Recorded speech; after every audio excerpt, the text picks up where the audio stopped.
Bienvenue dans Smart Bourse, votre émission quotidienne sur Smart for Change pour rester à l'écoute des marchés. Chaque jour à 17h si vous nous suivez en direct à la télévision, via vos box, émission que vous retrouvez bien sûr chaque soir en replay sur bismart.fr ou encore en podcast sur l'ensemble de vos plateformes préférées. Au sommaire de cette édition ce soir, une séquence géopolitique pour les marchés et les investisseurs. Les tensions géopolitiques ont parfois peu d'impact sur les marchés, mais à partir d'un certain moment, elles peuvent avoir de l'impact, et c'est ce qu'on observe depuis 24 heures après les tensions et l'escalade de tensions entre l'Iran et Israël. On a vu les cours du pétrole bouger, alors que la tendance était plutôt baissière sur les cours du pétrole depuis quelques mois maintenant. On a vu un rebond violent hier qui se poursuit aujourd'hui. Marché géopolitique, c'est une vieille histoire bien sûr. Nous en dirons un mot dans quelques instants avec nos invités de Planète Marché. Au-delà des soubresauts géopolitiques, le pétrole fait partie des actifs quand même importants du moment. La baisse du pétrole jusqu'à hier étant plutôt vue comme un facteur de stabilisation pour des économies occidentales consommatrices de pétrole qui sont en phase de ralentissement. Et puis, bien sûr, les enjeux du mois d'octobre dans ce contexte, avec sans doute une banque centrale européenne qui n'a plus aucune raison de ne pas continuer de baisser les taux lors de son meeting du 17 octobre prochain. Là aussi, c'est un sujet important dont nous discuterons avec nos invités de Planète Marché dans un instant. Du côté des entreprises, on commence à se remettre un petit peu dans le bain des publications de résultats qui vont arriver dans les prochains jours.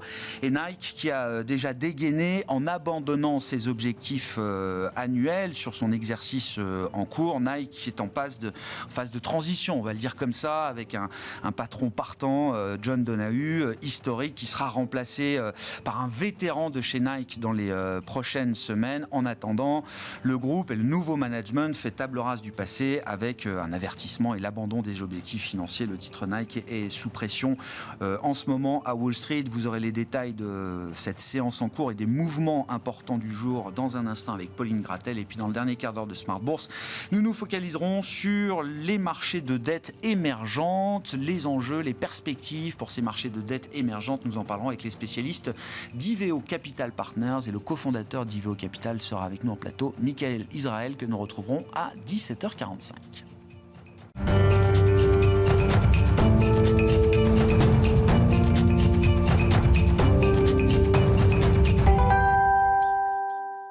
Tendance, mon ami, chaque soir en ouverture de Smart Bourse, les infos clés du jour sur les marchés avec Pauline Gratel. Bonsoir Pauline. Bonsoir. Marché et géopolitique donc à la une et les investisseurs qui ont une partie de leur attention rivée sur l'escalade de tensions au Moyen-Orient. Oui, les tensions qui sont encore montées d'un cran après l'envoi de 200 missiles balistiques de l'Iran vers Israël en réponse à l'élimination des chefs du Hezbollah et du Hamas. Les cours du pétrole continuent de s'apprécier, bondissent encore de plus de 3% avec un baril de Brent à plus de $75. Sur le marché obligataire, les rendements des taux longs remontent et effacent une partie de la baisse de 10 points de base enregistrée hier aux États-Unis et en Europe. Ainsi, le 10 ans allemand franchit à nouveau les 2,10%. Sur les marchés actions, que peut-on dire des réactions face à cette situation de tension géopolitique ? Ce sont les valeurs de la défense et les fournisseurs d'énergie qui sont en tête sur les indices actions. En tête du CAC 40, on retrouve Total Energy qui gagne 3%. En tête du SBF 120, Esso prend 10%, suivi de près par Morel et Prom. Aux États-Unis, ExxonMobil et Chevron ouvrent en hausse de 1,5% à Wall Street.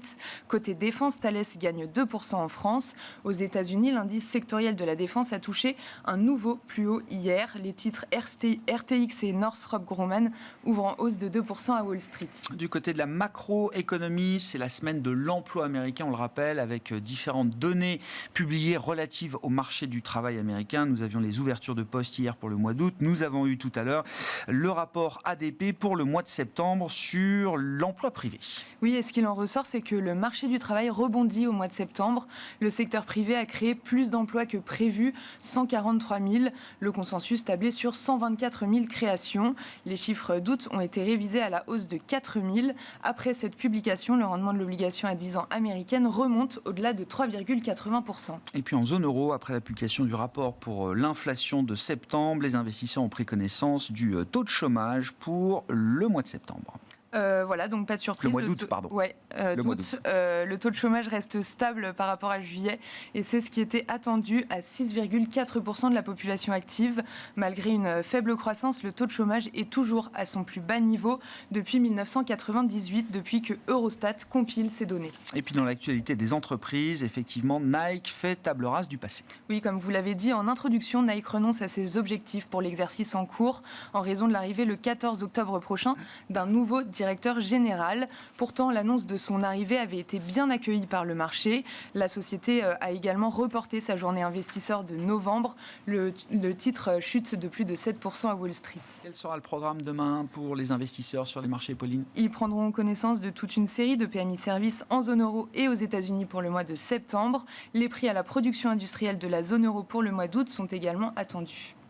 Pauline Gratel avec nous chaque soir en ouverture de Smart Bourse pour vous apporter les infos clés du jour sur les marchés.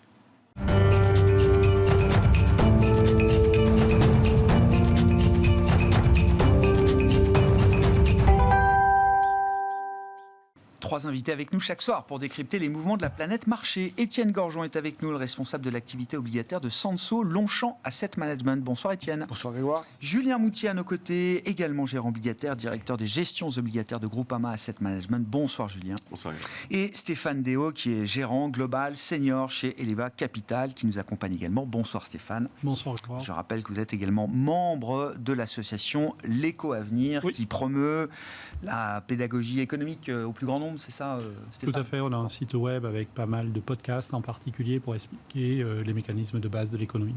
Ben tiens, parlons des mécanismes de base autour du pétrole, par exemple, Stéphane. Non, mais dans le contexte du moment, je vois évidemment, enfin, c'est pas une révolution, mais il y a quand même trois sujets clés. L'histoire des baisses de taux avec la Fed, il y a la nouvelle histoire de la relance chinoise ou du plan de soutien chinois pour l'économie chinoise. Et puis, il y a également, alors, ce qui était la baisse du pétrole jusqu'à présent, qui effectivement connaît un petit renversement depuis hier avec l'escalade de tensions entre l'Iran et Israël. Qu'est-ce qu'on peut dire du pétrole comme actif aujourd'hui, le rôle de l'actif pétrole dans la dynamique conjoncturelle, les fondamentaux de ce marché face à cette escalade ou ce risque géopolitique qui revient, l'Iran étant évidemment un pays producteur avec des stocks et avec une route maritime d'importance qui passe par le détroit d'Ormuz et par laquelle passe une bonne partie du trafic maritime, notamment pour le pétrole. Alors sur le pétrole, si on regarde avec un microscope, c'est-à-dire sur les 2-3 jours qui viennent de passer, c'est assez impressionnant. On a fait à peu près 5% d'augmentation des cours un peu plus en 2 jours, ce qui est beaucoup. Par contre, si vous regardez depuis 2 ans, le Brent, c'est-à-dire le pétrole de mer du Nord, qui est un peu la référence pour l'Europe, on yoyote entre $70 et $90 depuis 2 ans et on n'arrive pas à casser cette fourchette. Alors vous l'avez dit, on était plutôt en bas de la fourchette, on était à 70 à un moment donné en intraday hier. On est à 75, ça reste un niveau qui est bas. En moyenne, depuis le début de l'année, on est plus élevé. Donc la réaction du marché, pour l'instant, elle est relativement limitée malgré le risque géopolitique. Je pense qu'il y a une raison pour ça, ma théorie, c'est que le pétrole est une variable beaucoup moins géopolitique qu'il ne l'a été. Je vais vous donner un exemple. Si vous regardez la production de pétrole en 2010, l'Arabie saoudite produisait à peu près 8 millions de barils jour, les États-Unis 5 millions, donc les 2 tiers. L'Arabie saoudite est à 9 millions maintenant, les États-Unis à 13 millions, donc 40% de plus. Donc les États-Unis produisent plus de pétrole qu'ils n'en consomment, ils sont exportateurs nets. Ça change complètement la donne parce que vous n'êtes pas dépendant des importations du Moyen-Orient, etc., etc. En Europe, c'est la même chose. Alors, on n'est évidemment pas allé aussi loin que ça, mais entre les nouvelles énergies, les économies, etc., les sources en mer du Nord, etc., on est beaucoup moins sensible. Alors, on n'est pas insensible, entendons-nous bien, mais on est beaucoup moins sensible qu'on était il y a 10 ans, il y a 20 ans, ou pendant la crise pétrolière des années 70. Donc je pense que c'est un élément qui est à garder à l'esprit. Je vois beaucoup de gens qui font du copier-coller des crises précédentes. Une fois de plus, si le pétrole augmente énormément, ça aura un impact indubitable sur des économies, vous l'avez dit, qui sont plutôt en ralentissement. C'est évidemment un choc négatif. Mais le pétrole, de moins en moins, devient une variable clé géopolitique, comme il l'a été dans le passé. On voit d'ailleurs dans le contexte que vous décrivez, Stéphane, alors ça nous ramène juste une semaine en arrière. L'idée que l'Arabie Saoudite, pays leader évidemment du cartel pétrolier OPEP, alors aujourd'hui plus avec notamment la Russie, semble en avoir marre de se faire, alors j'allais dire marcher dessus, non, mais en tout cas de se faire prendre des parts de marché, soit par des membres du cartel qui ne respectent pas les quotas, soit par des producteurs non OPEP, États-Unis en tête, qui sont aujourd'hui premiers exportateurs peut-être de produits pétroliers dans le monde. Tant et si bien que le Graal, qui a été pendant des années l'objectif d'un baril à 80 ou 100 $, ça dépend quel baril on regarde, nous disait le FT il y a une semaine, ne semble plus du tout être l'objectif stratégique poursuivi aujourd'hui par l'Arabie Saoudite. Non, l'Arabie Saoudite, alors je l'ai dit, c'est à peu près 9 millions de barils jour. Ils disent qu'ils peuvent aller à 12 millions. Ouais, assez facilement. Alors, non, d'accord. Ils l'ont fait, je ne veux pas trop rentrer dans les détails techniques, 11 millions, oui, facilement. Okay. Ils ont fait du 12 millions à plusieurs reprises, mais on a la suspicion forte qu'ils ont un petit peu écoulé des stocks en même temps, etc. D'accord. Mais ils ont de la marge. Enfin, entre 9 et 12 millions, il y a 3 millions de différence. L'Iran, c'est 3,3 millions.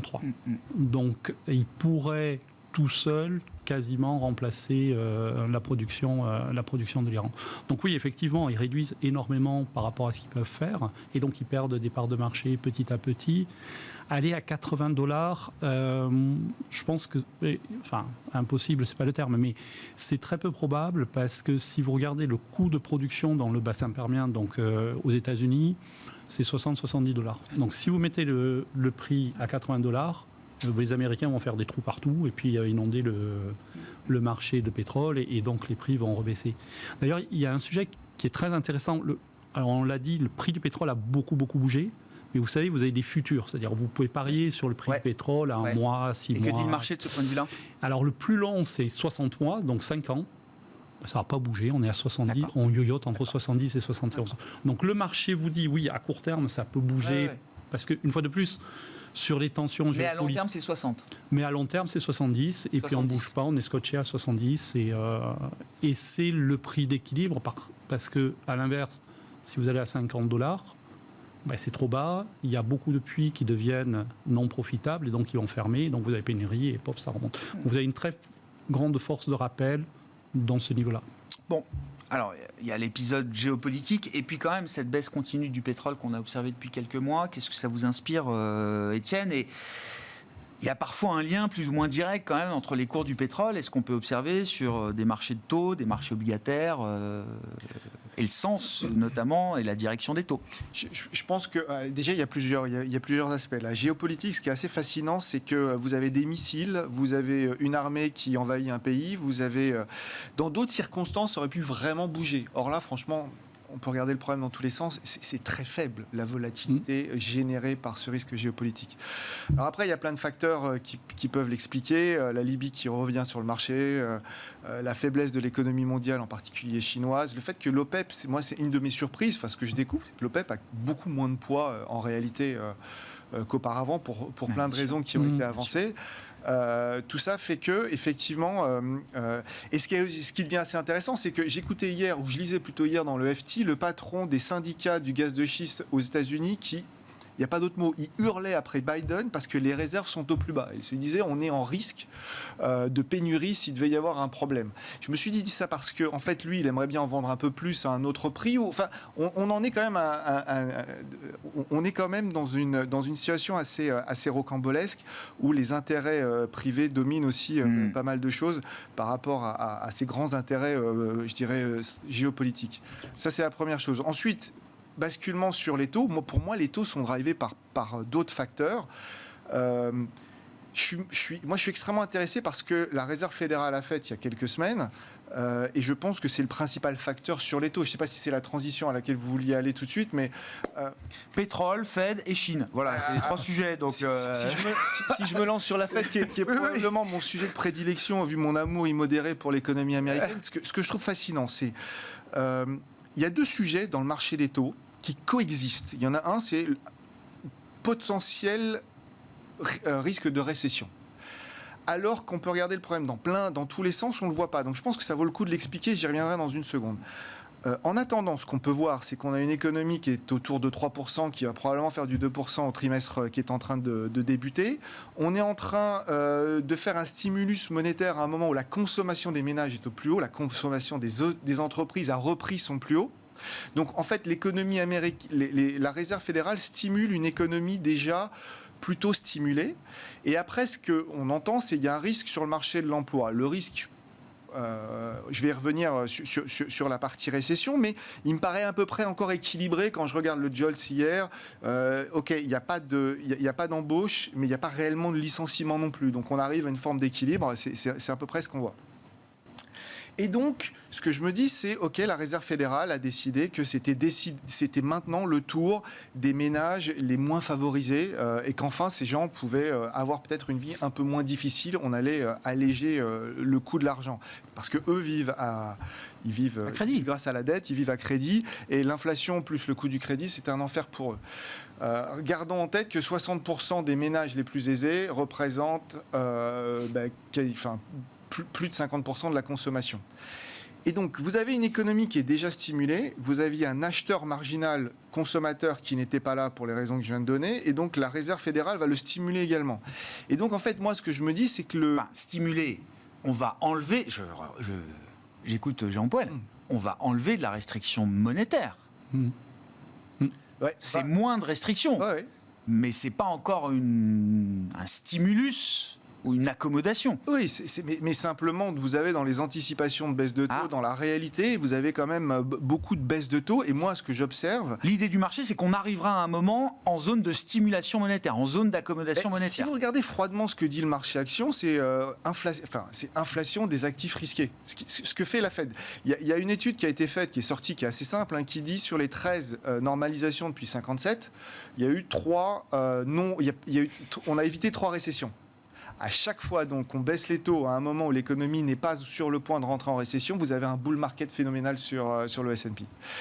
Et c'est vrai que le mois de septembre est probablement, à cet égard, assez intéressant. On observe quand même un appétit pour le risque assez fort. Face à une saisonnalité négative. Face à une saisonnalité négative, tout était contre ce qui devait se passer au mois de septembre. Ce que j'observe également, c'est que l'acheteur marginal, le consommateur marginal qui était malheureux, les ménages les moins favorisés, pourra revenir d'une manière ou d'une autre dans la course, revenir dans la consommation. Et moi, ce qui m'intéresse, c'est de me dire, ok, la Réserve fédérale fait son 8e pivot, elle remet une pièce dans la machine et elle va aller stimuler un acheteur marginal à un moment où tout est déjà au plus haut. Est-ce que le risque, en fait, pour nous, c'est pas un retour de l'inflation l'année prochaine? Donc un retour de l'inflation et un retour de l'inflation des actifs risqués. Et c'est là où je me dis que la Réserve fédérale, avec son biais mais incroyablement boule, j'ai rarement vu une banque centrale.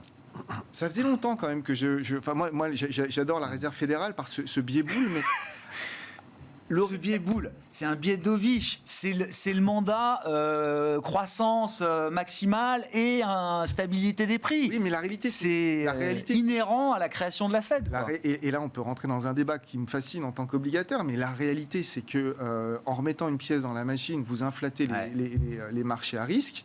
Moi, j'aime bien regarder le S&P. Alors, on peut avoir des débats ad vitam aeternam sur la valorisation des marchés. Moi, j'ai beau les retourner dans tous les sens, ils sont super. Donc, dans les scénarios alternatifs, avec les 50 points de base de démarrage de la Fed, et peut-être, pourquoi pas encore un pas de 50 le mois prochain, enfin, je veux dire, tout est ouvert aujourd'hui, vous dites, le scénario alternatif de risque dominant, c'est celui d'une résilience de l'inflation, plus que celui d'une récession ou d'un non-soft landing, quoi. Nous, on a coupé nos expos de taux. On pense que les taux sont plutôt orientés à la hausse aux États-Unis à 6 mois. Ouais, d'accord. Julien, qu'est-ce que vous en dites chez Groupama ? Et vous l'avez raconté là aussi depuis un moment. Chez Groupama, vous avez été toujours très très prudent sur la quantité de baisse de taux qui allait pouvoir délivrer par les banques centrales, sur la fin du risque inflationniste, etc. Vous avez été toujours très prudent dans cette affaire. Oui, tout à fait. Nous, on a toujours gardé le même call et je souscris tout à fait à ce qui vient d'être dit par mon confrère. C'est-à-dire que globalement, on a eu des revirements de situation assez fréquents finalement est assez conséquent en termes d'amplitude sur les anticipations de baisse de taux de la part des investisseurs, mais pour cause. On a eu également un revirement de situation aussi du discours de la Réserve fédérale plusieurs fois. Donc finalement, ce manque de visibilité, nous, on n'y a pas souscrit, on a gardé le cap et notre conviction, c'est qu'en effet, le taux neutre, ce R étoile dont on parle aujourd'hui, il est certainement plus élevé que ce que le marché anticipe. Parce que sur votre point de tout à l'heure de dire finalement, les investisseurs anticipent qu'on va revenir en zone accommodante. Non, l'investisseur, il anticipe qu'on va revenir au taux neutre et que le taux neutre pour les US, c'est 2,80 et c'est 1,80 pour la zone euro. Et c'est Jérôme Powell s'interroge ouvertement lors du dernier meeting sur le taux neutre. Et intuitivement, il dit, moi, je pense qu'il est un peu plus élevé. Voilà, et Christine Lagarde a dit exactement la même chose, juste avant de dire, de dire que finalement, il ne savait pas trop où était ce taux neutre et qu'on ne s'en apercevrait qu'une fois qu'on l'aurait dépassé. Parce que finalement, un taux neutre aujourd'hui, si on se base et si on se fonde finalement sur la théorie de la règle de Taylor, c'est un taux neutre qui va être une fonction quelque part de votre croissance potentielle, croissance à venir versus croissance potentielle, plus un facteur de votre inflation à venir versus l'inflation long terme. Et ça, quelque part, c'est censé vous donner le taux neutre. Donc si, comme nous, on pense qu'on va avoir une croissance à venir plus élevée que le consensus et une inflation un peu plus élevée que l'inflation qui nous est donnée aujourd'hui en zone euro comme aux US, nous, on voit un taux neutre à l'arrivée qui est un peu plus élevé que ce que les investisseurs attendent. Voilà, tout simplement. Et donc, en effet, je pense qu'aujourd'hui, les taux projeté que l'on a de la part des investisseurs à 1,80, 70, 1,80 aux US sur le taux neutre, enfin 10 neutre, et un taux d'arrivée en banque centrale autour de 80. Nous, on pense que c'est trop bas par rapport à, ou même de 30, c'est trop bas par rapport à ce que finalement l'économie suggère, puisqu'on a une économie américaine qui tourne plutôt bien, qui en effet profite de stimuli assez puissants, stimuli budgétaires qui n'ont pas été dépensés, puisqu'on a finalement que peut-être 15-20% des relances fiscales qui ont été aujourd'hui effectivement dépensées, une bonne partie allouée, mais finalement peu de dépensés réellement, donc un soutien à l'activité, à la croissance qui est très fort. Donc, voilà. Et donc, pourquoi il fait 50 points de base ? C'est quoi l'explication alors ? Mais parce qu'en fait, il fait 50 points de base, parce que je pense que globalement, la Fed regarde également cette fameuse règle de Taylor, se dit que compte tenu des niveaux de croissance et d'inflation sur la headline aujourd'hui, 50 points de base, c'est acceptable. Mais attention, un point ne fait pas la tendance, ça ne veut pas dire qu'il va faire 50 points de base. Mais c'est pas une panic cut. Non, je ne pense pas. C'est au contraire, d'ailleurs, dans le wording associé, je pense que c'était assez clair. On est sur des baisses de taux qui vont être progressives, qui vont être ce qu'il appelle meeting by meeting, c'est-à-dire dépendant, data dependent, en fonction du marché de l'emploi. Et il a bien dit qu'ils n'avaient pas en leur possession actuellement toutes les datas qui donneraient lieu à la décision de la prochaine réunion de la Banque centrale américaine. Donc, ce qui veut dire qu'on pilote un peu à vue. Et une grosse donnée qui va lui manquer jusqu'au bout, c'est le résultat de l'élection présidentielle le 5 novembre prochain, si tant est qu'on ait le résultat le jour de l'élection. Bon, la Fed a réduit ou augmenté l'incertitude là, avec son entrée dans le jeu de manière un peu fracassante. Moi, je vois la Fed de manière un petit peu différente. C'est-à-dire que, pour être honnête, j'ai été très surpris par le discours de Jackson Hole. Alors, je sais, il y a une éternité, c'est il y a un mois et des poussières. Le monde d'avant. Et oui. Mais pour moi, ce que Powell a dit, c'est on a une inflation qui est revenue à 2. Alors, pas exactement, mais on n'est pas loin. Et si on regarde les derniers chiffres, on est sur la bonne tendance. Donc, job is done, comme on dit en américain. C'est bon, on a gagné. Et puis on a un mandat duel, on regarde le taux de chômage. Alors ils n'ont jamais communiqué sur le taux de chômage objectif, mais on comprend qu'entre 4 et 4,5, ils sont à peu près contents. Donc on est là où on doit être. Et si on est là où on doit être, le taux il doit être neutre. Ouais. Et donc il faut aller à 3. C'est ça. On veut préserver cette situation. Oui, si vous avez... La photo est tellement belle, mais on sait que la dynamique pointe plutôt vers une décélération. Et si vous rentrez dans cette logique-là, vous savez, tous les trimestres, la Fed publie, on appelle ça le dot chart, c'est-à-dire les prévisions des membres de la Fed. Le taux d'équilibre de long terme, il est à 2,825. Ah bon ? Attention. D'accord, ok. Non, on va dire 3 parce que ça remonte, comme vous l'avez dit, ça remontouille gentiment. C'est ça. Allez, je vous le fais à 3. Qu'est-ce que ça veut dire ? Si c'est la bonne logique, vous pouvez couper très vite. C'est pas parce que l'économie se détériore, c'est juste que vous êtes à 5, il faut aller à 3. Donc au moins, le premier point, pour aller jusqu'à 4, vous pouvez aller super vite. C'est pas de la panique, c'est juste que vous n'êtes pas là où vous devez être. Moi j'entendais, j'entends tout à fait cet argument, sauf qu'avant la baisse de 50, tout le monde me disait « Ouh là là, mais s'ils vont trop vite, le marché va prendre peur, c'est qu'ils ont vu quelque chose qu'on n'a pas vu, etc. etc. » fallait écouter Jackson Hole, Ouais. pour moi. Donc le premier point, c'est ça peut aller très vite, en fait, au moins le tout début. Le deuxième point, et là je vous rejoins, ça ne veut pas dire qu'on va à 0 ou qu'on va à 2, on va s'arrêter à 3, voire un petit peu au-dessus. Donc c'est là où le marché, quand il price, si vous regardez les futurs, on allait jusqu'à 2,5 à un moment donné, ça s'est calmé, on est remonté, mais aller vite, ça ne veut pas dire aller très très loin. Aller Et vite, puis- ça limite le risque de récession. Est-ce que ça fait remonter le risque d'inflation? Oui, bien sûr. D'accord. Ouais, je pense qu'il y a un risque indubitable. Donc il y a un vrai arbitrage de ce point de vue-là dans la tactique Ouais. de la Fed. Oui, complètement. Alors ça, c'est un autre sujet, mais vous savez, vous avez des obligations qui sont indexées sur l'inflation. Donc en regardant ces obligations, vous pouvez savoir quelles sont les anticipations d'inflation du marché. On est à 2%, ça n'a pas bougé depuis 2 ans. Je pense que le marché a raison, mais il n'y a aucun risque de rebond d'après le marché. Moi, je suis un petit peu dubitatif. Je ne vous dis pas qu'on sera à 5% ou à 10% d'inflation l'année prochaine. Mais le risque qu'on dépasse les deux, moi, je pense qu'il faut le pricer et le marché dit non. Donc l'inflation n'est pas chère là. Acheter de l'inflation via Ouais. des instruments financiers, c'est... Je vois. Alors Julien, vas-y. Ouais. Et surtout qu'il est possible que la Fed, comme la BCE, s'accommode d'une inflation qui s'installe finalement un peu au-dessus de 2%. L'objectif de 2%, il est en moyenne à long terme. Mais quand on a des États quand même qui sont fortement réendettés, à la faveur des entreprises et des particuliers d'ailleurs, qui en profitent, je veux dire, qui sont eux désendettés. On a des États qui sont endettés assez massivement, et notamment sous l'effet du Covid. Ben, finalement, avoir un peu d'inflation qui vient vous payer votre endettement, c'est pas si mal. Sans que ce soit explicite, ça peut être aussi un objectif secondaire ou de la Fed. Évidemment, les banques centrales ne reviendront pas sur leur objectif. Ou alors il à faudrait le faire de 2%. manière académique, Oui, j'ai envie voilà, de dire. ils ne perdront pas en crédibilité, enfin, Voilà. ils ne joueront pas ce jeu-là. Mais finalement, s'accommoder d'une inflation qui atterrit, alors certes, sur des niveaux supérieurs à 2%, mais autour de 2,5%. Nous, on pense qu'on aura certainement autour de 3% l'année prochaine aux États-Unis, sous l'effet notamment des services, un shelter, donc l'immobilier qui reste quand même très prégnant en termes de tension inflationniste, enfin de contribution à cette inflation. C'est quelque chose qui est envisageable, finalement. Ce qui compte, c'est qu'il n'y en effet pas, c'est de casser cette boucle salaire-prix qui s'était installée et de faire en sorte qu'on ne rentre pas dans une spirale inflationniste ou hyper-inflationniste. On n'y est plus aujourd'hui. On voit que voilà, on converge doucement. Et si on s'installe un peu au-dessus des cibles banques centrales long terme, je pense que les banques centrales s'en accommoderont. Dans quelle mesure c'est la même histoire pour la zone euro, Étienne? Parce que là, j'ai vu le dernier rapport, on a un 8 d'inflation globale, bien sûr. Il y a des pays qui sont bien en dessous. Alors, il y a des effets de base qui seront peut-être moins favorables dans les prochains mois. On pourra avoir une remontée de l'inflation. Mais si le risque, comme vous le dites tous les deux, est de voir la Fed en faire peut-être un peu trop vite, trop fort, parce que structurellement dovish, est-ce que le risque pour la BCE est toujours le même, celui d'avoir une BCE trop rigide, trop attentiste, trop timorée? C'est vrai que la zone euro, quand je disais qu'on avait coupé nos positions de duration, c'était sur les États-Unis. Ouais. Sur l'Europe, compris, on les a coupées aussi, mais on cherche des points d'entrée. C'est-à-dire qu'on est moins à l'aise à ne pas avoir de duration sur alors, c'est vraiment sur les fonds tactiques, hein, c'est des positions très tactiques. On n'est pas très à l'aise à ne pas avoir de duration parce qu'effectivement, ça marche pas très très bien en Europe. Il y a plusieurs facteurs à cela. La diffusion du crédit ne se passe pas extrêmement bien, donc c'est ce qui a expliqué que que la BCE a commencé à enclencher son cycle baissier.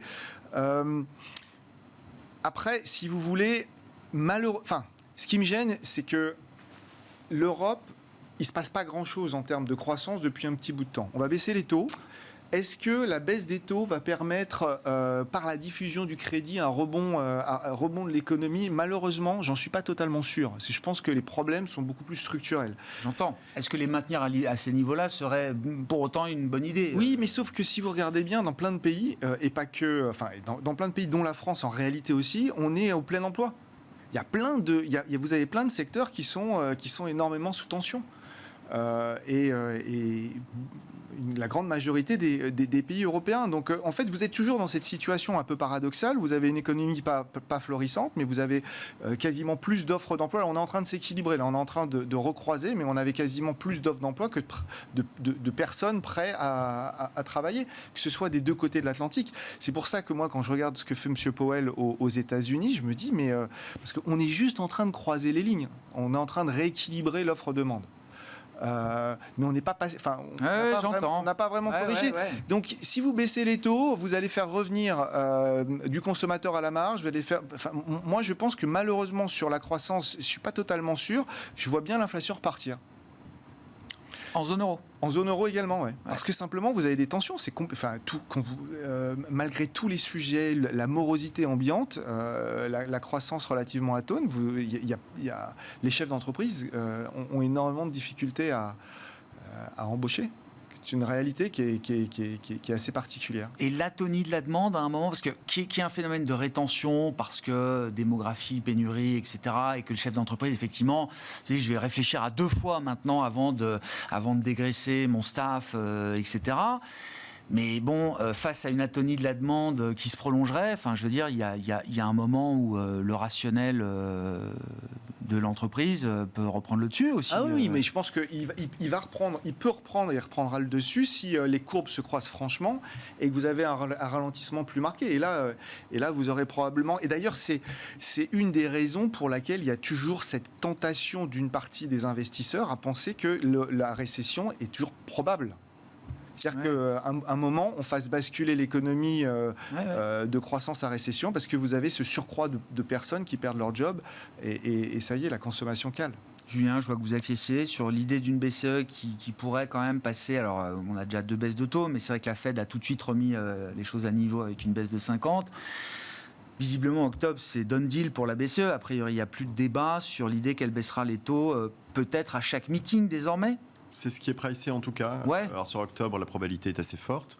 Nous, justement, le fait que ce pricing soit effectif sur quasiment chaque réunion de banque centrale jusqu'à juin, on n'y souscrit pas. Vous mettez un doute On n'y là-dessus? souscrit pas. On pense qu'on est plutôt sur une méthode de petits pas parce qu'encore une fois, il y a une incertitude très forte sur l'atterrissage sur ce fameux taux neutre. Je souscris en effet à ce qui vient d'être dit par mon confrère, c'est qu'en Europe, tout n'est pas noir non plus. On a les services qui tiennent plutôt bien, qui contribuent encore fortement d'ailleurs à l'inflation qu'on connaît en zone euro, même si elle a, notamment en France récemment, plutôt diminué. Mais on a un corps service qui tient plutôt bien, une partie finalement manufacturière qui a contribué très faiblement, quasiment nul à la contribution à l'inflation. Mais c'est 4% l'inflation dans les services, quoi. Oui, mais parce qu'on a eu un déstockage qui a été massif, donc on a eu beaucoup moins de production de ce point de vue-là. Mais finalement, on a une demande en face, et notamment quand on rallonge l'horizon, on a une demande en faveur de l'investissement qui est et qui va rester très forte, parce que tous les facteurs de cet investissement sont là. On a du retard d'investissement globalement, on a un appareil productif qui est vieillissant, on a des conditions de financement de la part des entreprises qui restent bonnes.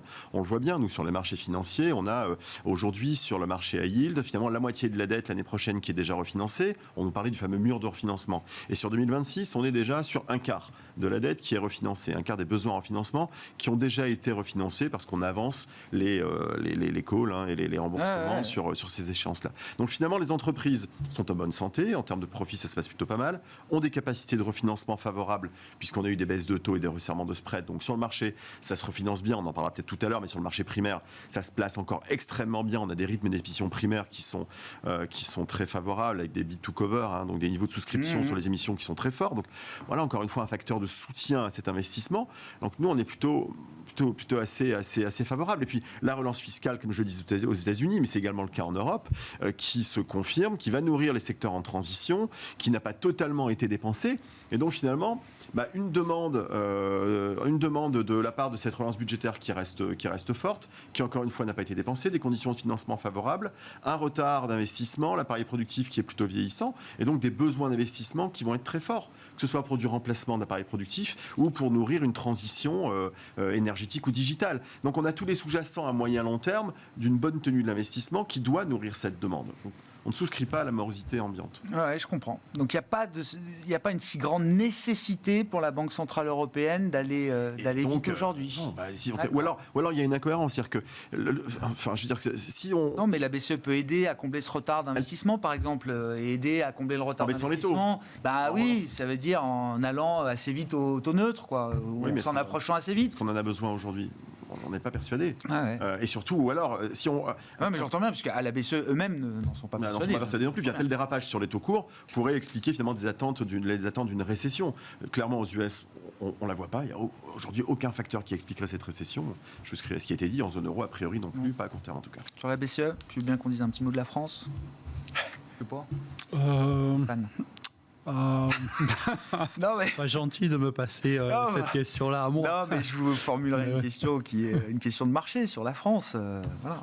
Non, mais sur la BCE déjà.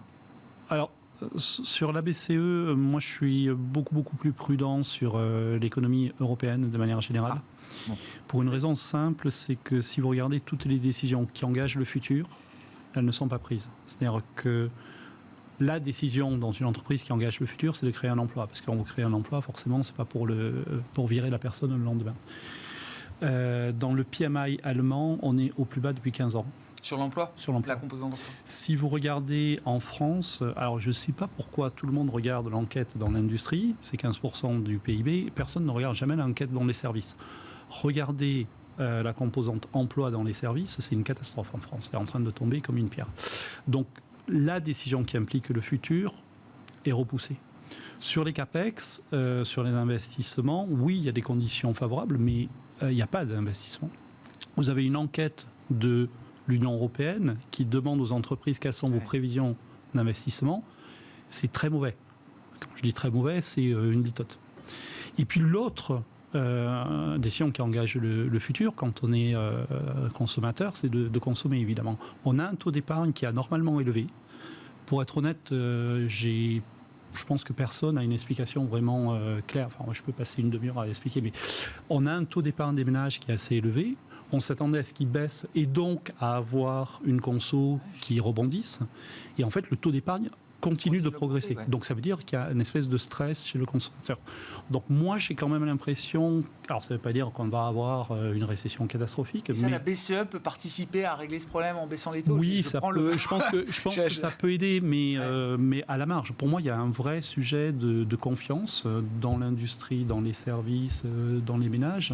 Et vous voyez, si tout le monde attend pour consommer, pour investir, pour créer des emplois, ben, vous allez avoir un ralentissement et puis... Et les agents vont vous dire « Ah ben j'avais raison, oui ». Alors c'est du self-fulfilling, ça s'appelle, du auto-généré. Mais donc moi je suis un petit peu dubitatif sur la trajectoire européenne à court terme. Parce qu'il y a vraiment un sujet de confiance important. Ouais. Si on se parle franchement sur l'Europe, la Commission européenne est une machine à réglementer. On n'a pas de Google, on n'a pas de Meta. Si vous regardez les entreprises, il y avait une étude qui était intéressante. Les entreprises à plus de 1000 milliards qui ont été créées aux États-Unis ont une vingtaine d'années. Mais c'est le rapport Draghi, ça. Et nous, on n'en a pas. Et on a quelques boîtes qui font plus de 100 milliards et qui ont un demi-siècle d'existence.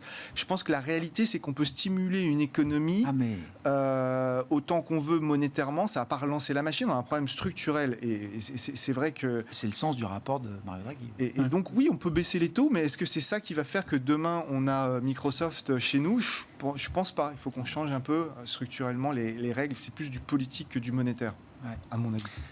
Non, la question sur la France, c'est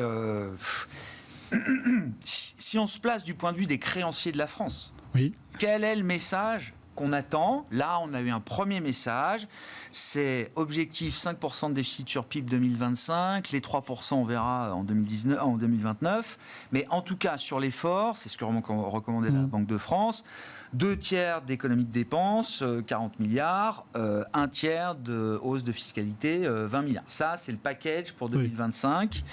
Est-ce que c'est le genre de package qui rassure des créanciers, même si ça a un coût peut-être sur la croissance française pour 2025, j'en sais rien, mais est-ce que c'est ce genre de message que les créanciers de la France veulent entendre aujourd'hui? Oui, je pense, sans faire de politique et sans rentrer trop dans les détails, je pense que le message est le bon. Pour moi, il y a deux sujets. Le premier sujet, c'est est-ce que ce sera vraiment mis en place, qui est le sujet habituel. Mais bon, ça, il faut donner le bénéfice du doute à un moment donné. Et vous savez que la politique en France est un petit peu complexe, en particulier en ce moment. Donc ça, c'est la première question. C'est est-ce que le gouvernement aura vraiment la capacité de... Et puis il y a un autre sujet, alors ça c'est purement un sujet de marché, c'est que j'ai calculé sur la dette allemande, vous devez probablement avoir 80% de la dette allemande qui est détenue par des banques centrales, enfin des gens qui achètent de la dette, non pas pour investir, mais qui la gardent et quel que soit le prix.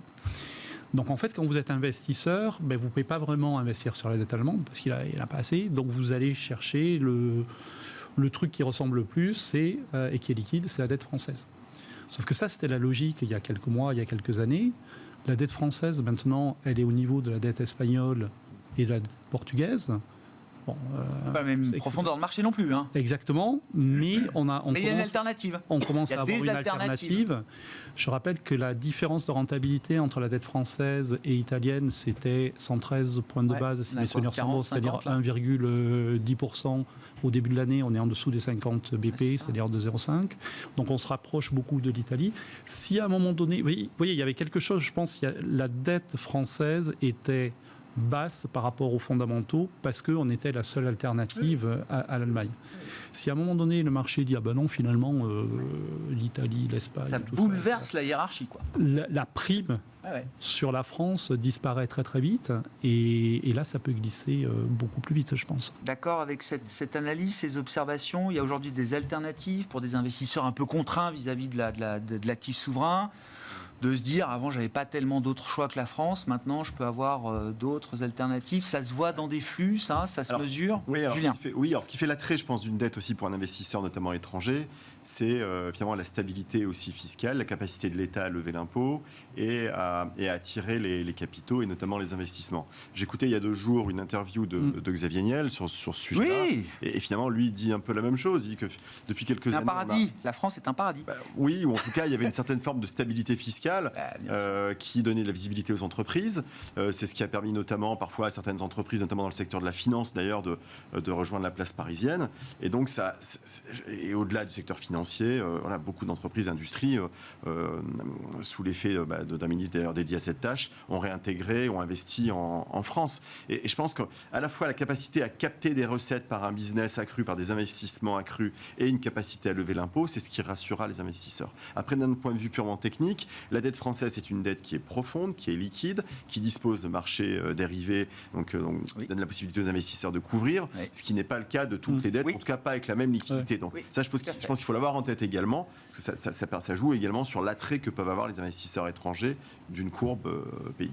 Ouais, le fait d'avoir des futurs sur OAT, ça a été créé il y a quelques années. C'est pas si lointain que ça. Ça joue en la faveur de la dette française. Qu'est-ce qu'on peut ajouter sur la situation ?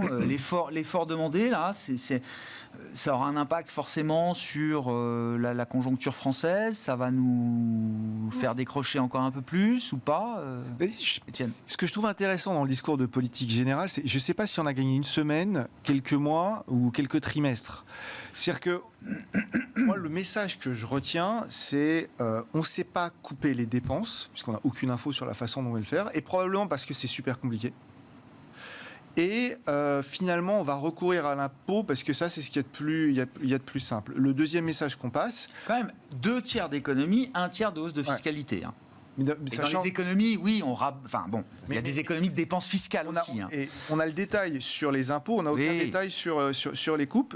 Moi, déjà, je retiens ça. La deuxième chose que je retiens, c'est que même s'ils arrivent à trouver des économies, pas totalement sûr dans quelle mesure ils vont réussir à les implémenter. Parce que là, on va rentrer dans le dur de dur et il va falloir rassembler largement, ce qui n'est pas totalement évident vu la configuration de l'Assemblée nationale. Donc moi, j'étais ni rassuré ni particulièrement inquiet. Je me dis, il a peut-être réussi à gagner un tout petit peu de temps. Combien de temps ? Pour moi, il y a et c'est pour revenir à votre question, il y a une chose qui est sûre, et ça c'est un peu terrible, je trouve, quand on est investisseur français et qu'on aime son pays, c'est que quand j'achète de la duration, c'est-à-dire quand j'achète de la politique monétaire, j'achète pas la France. Quand j'achète la France, j'achète du crédit. Comme l'Espagne, comme l'Italie. Les entreprises. Quand j'achète de la duration, je vais prendre un pays type Allemagne ou autre. C'est quand même et je suis pas le seul à le faire. On a plus confiance dans les entreprises que dans le souverain, pour le dire un peu simplement. C'est ça, quand on joue la politique monétaire de la BCE, on va jouer autre chose. Un mot rapide, là, 30-40 secondes chacun, sur la logique d'investissement qui vous anime à ce stade chez Sanso Longchamp AM. Étienne. Alors nous, depuis quelques messages. Première chose, on trouve que le soft landing est ultra pricé. Ce qui n'est pas pricé, c'est le risque de récession. Il n'y est pas, c'est-à-dire qu'on a un certain nombre de baisses de taux, encore 200 probablement à venir. S'il y a une récession, il y en aura probablement 200 de plus. Encore une fois, on n'a rien qui nous permet de voir qu'une récession puisse arriver, même si c'est extrêmement difficile à entrevoir. L'autre risque qui me paraît extrêmement sous-pricé, que ce soit sur les taux ou encore sur le marché action, c'est ce fameux risque de melt-up. C'est qu'à chaque fois que la Fed baisse les taux à un moment où l'économie a un momentum favorable, ce qui est le cas en ce moment, si vous regardez la mise en fusion des actifs, quoi. Là, vous mettez un peu trop vous mettez un peu trop d'hydrogène. Le crack à la hausse, quoi. Et donc le crack à la hausse. Et celui-là me paraît être le risque des prochains jours. Je conserve. Dernière chose, pardon, il y a aucun, personne n'en parle, mais ce qui se passe aux États-Unis avec la grève des dockers, c'est quand même 60% des importations. Mais on fera le point dessus. On va voir. C'est le premier jour. Oui. On n'en a pas parlé. Voilà. Parce que voilà. Mais si ça prend de l'ampleur, évidemment qu'on en parlera. Julien. Alors nous, je dirais qu'on aurait deux gros calls. C'est en effet, je souscris au fait aujourd'hui de vendre le marché américain souverain. Ouais. Je pense qu'en effet, on a un risque de découplage aussi entre les US et la zone euro du point de vue fondamental, et donc peut-être des politiques monétaires, donc en tout cas du rythme de baisse des taux. 3,80 sur le 10 ans américain, c'est pas un screaming buy, quoi. Voilà, non, clairement. Pas du tout. Mais non. Et puis quand on voit la tête des pentes aussi, que ce soit en zone euro d'ailleurs ou aux États-Unis, on a eu un peu de repentification à la faveur d'un bull steepening, donc plutôt par la baisse des taux. Là, il est probable qu'on ait plutôt un bear steepening avec une hausse des taux longs et une reconstitution des primes de terme. Donc on n'a pas envie d'acheter beaucoup de duration. On n'est pas rémunéré pour acheter de la duration, rallonger la maturité. Par contre, on est encore relativement bien rémunéré pour acheter du crédit. Alors ça s'est resserré. Certains vont dire que c'est cher. Nous, on pense que ça peut rester cher et que cette logique de portage de carry sur le crédit, dans un contexte où finalement on ne voit pas de rupture de l'activité économique, ça peut continuer de payer. Voilà. Donc on reste constructif sur le crédit. Profitons des points de vol quand ils arrivent pour réabonder le crédit dans les portefeuilles. Stéphane. Alors, il y a un sujet dont on n'a pas parlé. Oui, la Chine. Non. Non, ah bon, on va voir la Chine non plus. Non, sur les banques centrales, il y a des baisses de taux, mais il y a des expansions de bilan aussi qui recommencent. Moi, j'ai un agrégat sur les 5 grandes banques centrales. On recommence à donner de la liquidité. Il y en a qui réduisent moins leur bilan et d'autres qui réinjectent. Voilà. En Asie. Oui, en Asie, essentiellement. Et donc ça, c'est très clairement positif pour les actifs risqués. Alors, je dis différemment ce que vous avez dit. Donc oui, on a une incertitude qui est importante. Je crois qu'il y a des élections aux États-Unis bientôt. Vous êtes bien informé, Stéphane. Oui, je regarde Bismarck. Vous suivez ça de près, oui. Je vous remercie. Mais donc là, il y a une incertitude. Une fois que l'incertitude sera levée, on est quand même dans une configuration avec une croissance qui est certes pas extraordinaire, mais qui tient. Une inflation qui n'est pas très élevée et des liquidités qui arrivent, qui est assez favorable pour les actifs risqués, je trouve. C'était smart bull ce soir. C'est quand même très bullish. Le discours ce soir autour de la table. Merci à vous trois, Stéphane Déo, Eleva Capital, Julien Moutier, Groupama Asset Management et Étienne Gorgeon, Sanso Longchamp Asset Management.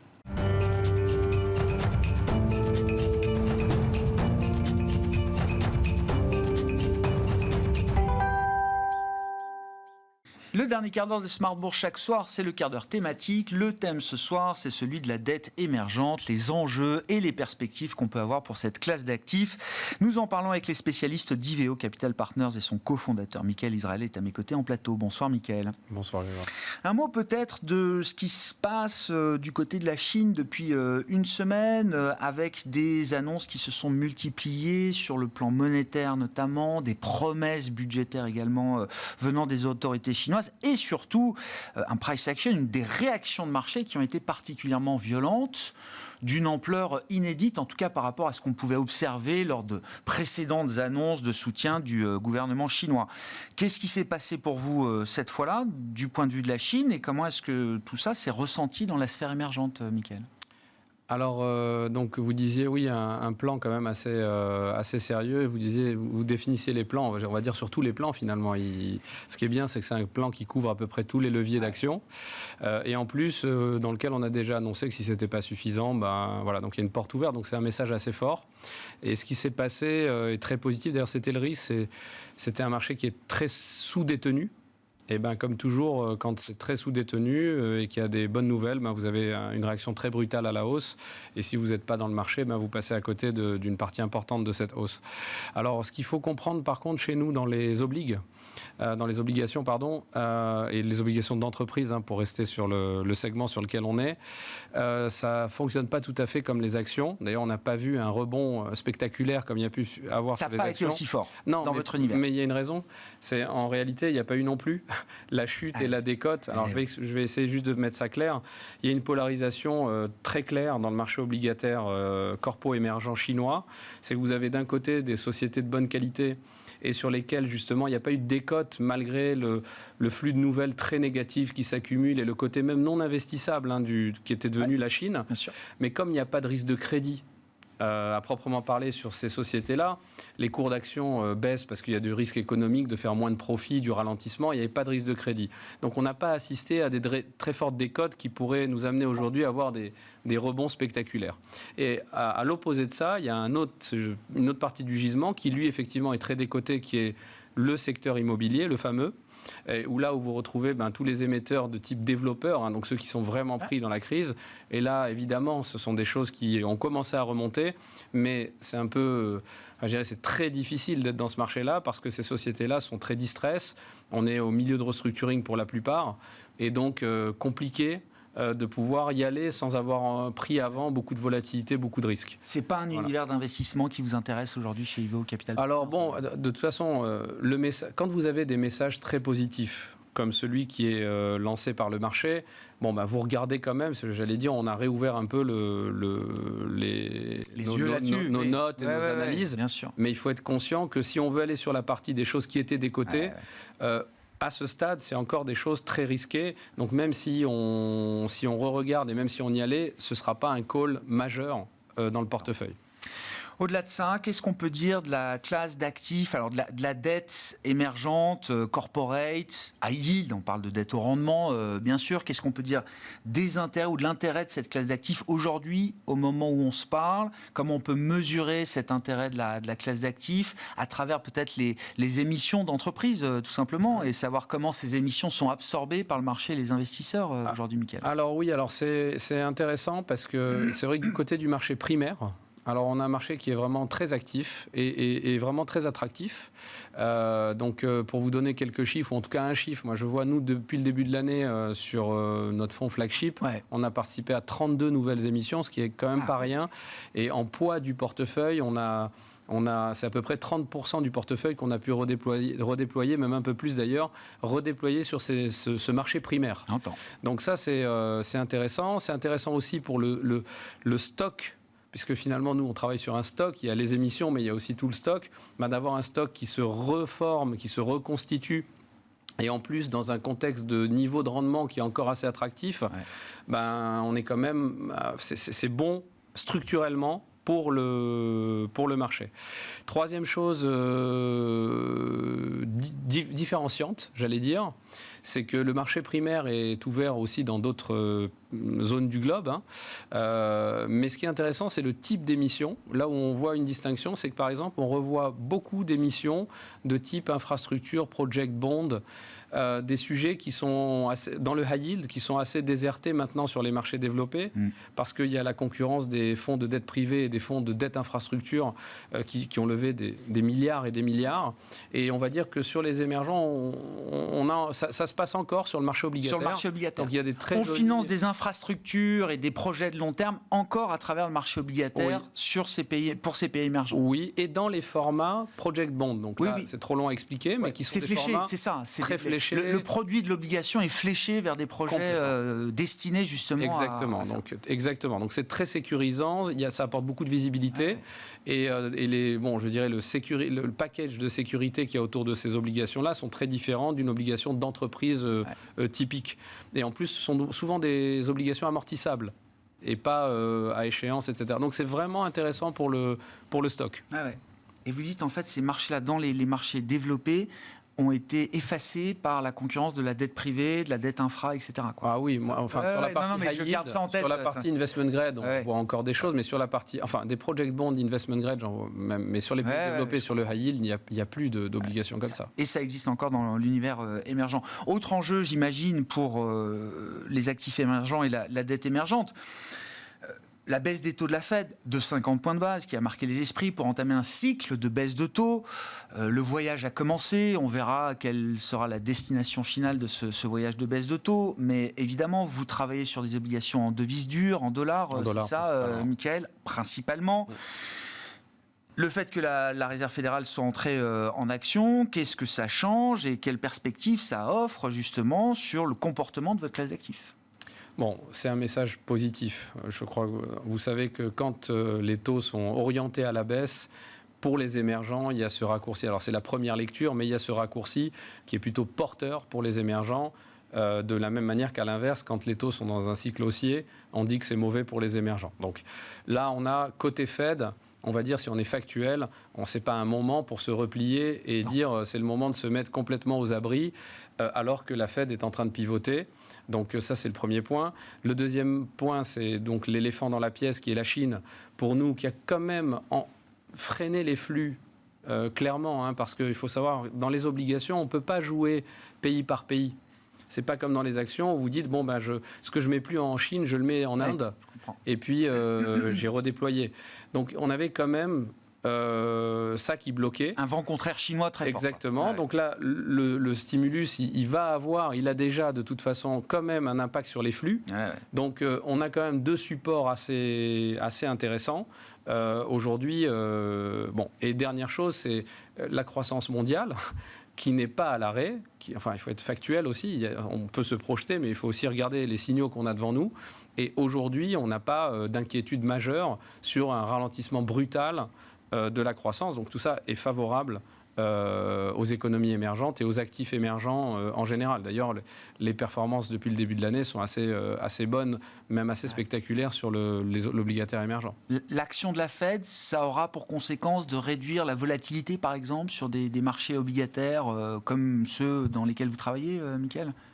Alors, l'action passée, pas la baisse. Mais ce qui est, ça c'est un point très intéressant, c'est qu'effectivement aujourd'hui, moi je parlais de la baisse de taux, mais vous dites c'est pas la baisse de taux. Oui, d'accord. Ce qui est très intéressant aujourd'hui, c'est que parce que j'ai eu des discussions récemment comme ça où on sent qu'il y a aussi encore un peu d'analyse sur le comportement, la volatilité qu'il y a eu ces dernières années sur les obligations. Et d'ailleurs, nous on trouve que ça c'est un faux indicateur. La volatilité passée des obligations sur le cycle de quantitative easing, elle est faussée. Pourquoi ? Parce qu'on avait dans ces obligations qu'on portait à cette époque-là, que de la composante spread quasiment et pas de composante taux. Donc du coup, on avait une sensibilité des obligues qui était une sensibilité au spread. Évidemment, très liée au côté risk-on, risk-off des marchés. Donc très liée aux actions. Et on s'est plaint de dire les obligations, ça joue plus le rôle refuge, c'est plus décorrélé quand les marchés sont risk-off. La raison, elle est vraiment purement mathématique. Il n'y avait pas beaucoup de taux à l'intérieur des rendements qui étaient proposés. Aujourd'hui, si je vous donne un exemple, aujourd'hui on doit avoir à peu près 8% en dollars de rendement sur le fonds flagship. Sur les 8%, on a 47% de taux, 53% de spread. Donc, vous placez... Voilà, donc la volatilité à venir sur les obligations, du fait du cycle de hausse des taux, maintenant la baisse va changer les choses. Le fait d'avoir reconstitué cette partie taux dans les obligations, vous dites ça peut limiter la volatilité à l'avenir. Clairement, c'est-à-dire que vous avez un instrument qui va réagir s'il y a du risk-off market, comme on dit. Le taux, normalement, il est là pour vous protéger. Et ça devrait... Après, il y a toujours dans l'autre sens. Oui. Mais c'est pas le sujet aujourd'hui. C'est une configuration différente, effectivement, de ce qu'on a connu dans les périodes de quantitative easing. Et puisque vous êtes sur les taux, juste je termine sur les taux US, quelque chose d'intéressant. Depuis que la Fed a pivoté, si vous regardez le reste de la courbe, il n'y a pas de baisse des taux. Donc on a même une légère augmentation des taux sur le 5 ans. 5-10 ans a légèrement progressé, effectivement. Voilà. Depuis l'annonce de la baisse de taux en septembre dernier, c'était il y a quelques semaines à peine.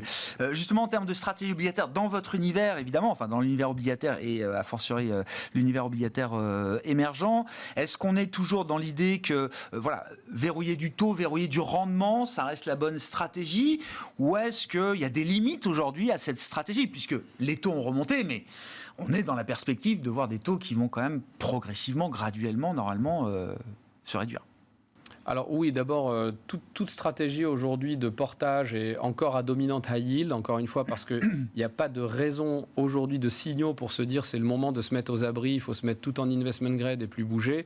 Il y a encore de quoi surfer sur le portage high yield. Je vous ai donné des rendements en dollars, on est quand même sur des bons niveaux.